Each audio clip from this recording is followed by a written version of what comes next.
Assalomu alaykum. Beruni uylari YouTube obunachilarimiz bugun sizlarga obzor etadigan kvartiramiz bor. Bu Malbazorda bo'ladi. Ikkinchi etajda 2 xonali 60 kvadrat metrlik kvartiramizni obzorini boshladik. Do'stlar, berlarimiz birinchi navbatda aytib ketishim kerak, gaz bo'ladi.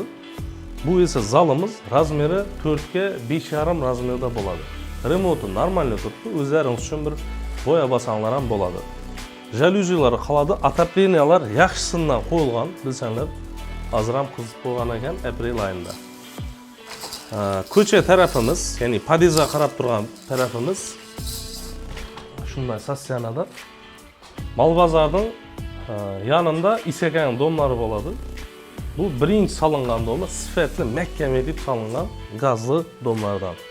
To'shamchani, misol uchun jihozlarni, bitoy texnikalarni egalari bilan kelishsa bo'ladi. Pulni beraman desanglar, qoldirib ketadi ularni. Kremolari bor misol uchun. Ikkinchi xonasi uzun tashalgan ekan. Razmeri 3 ga 6 razmerda. 3 ga 6. Aboylanib cho'tki bo'lib turibdi. Bu yana umuman qo'l tegirmaysiz. Patolog natijali qilingan. Shkaflari bor. Xullas, lishni narsalarni egalari bilan kelishamiz. Konditsionerlardan orqa tarafidan bir ko'rsatib qo'yib, mabodoga chapga yursak, bu yerdan Malbazor hozir. Endi keyingi sanuzellarga o'tamiz do'stlar.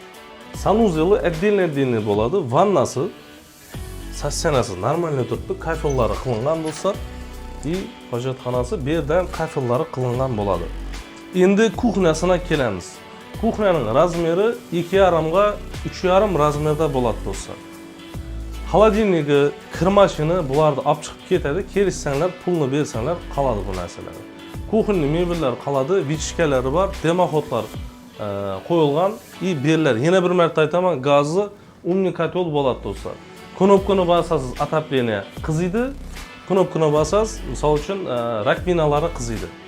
Qo'shimchasini arissollar ham qo'yilgan. Endi narx-navolarga keladigan bo'lsak, 180 million so'm aytib Boshlang'ich summasi izinda 184 million so'm pul qolgan. Oylik to'lovi esa kredit to'lab ketaman desanglar, oylik to'lovi 2 million 800 ming so'mdan chiqib turibdi do'stlar. Umumiysi 364 million so'm pul bilan notariusga atыңizga o'tirib olaverasiz. Atga o'tiruvdan muammo yo'q. Subsidiya ham chiqmagan. Bilasizlar, subsidiyaga chiqqan kvartiralarda 5 yilning ichida atga o'tirib bo'lmaydi. Do'stlar, bizlar YouTube platformasida yaqinda ishlab boshladik. Bilasizlar, Instagramda bassamnom yuritadik. Bizlarda qo'llab-quvvatlab turasizlar degan umiddamiz va Beruni uylari sahifalaridan uzoqlashmanglar.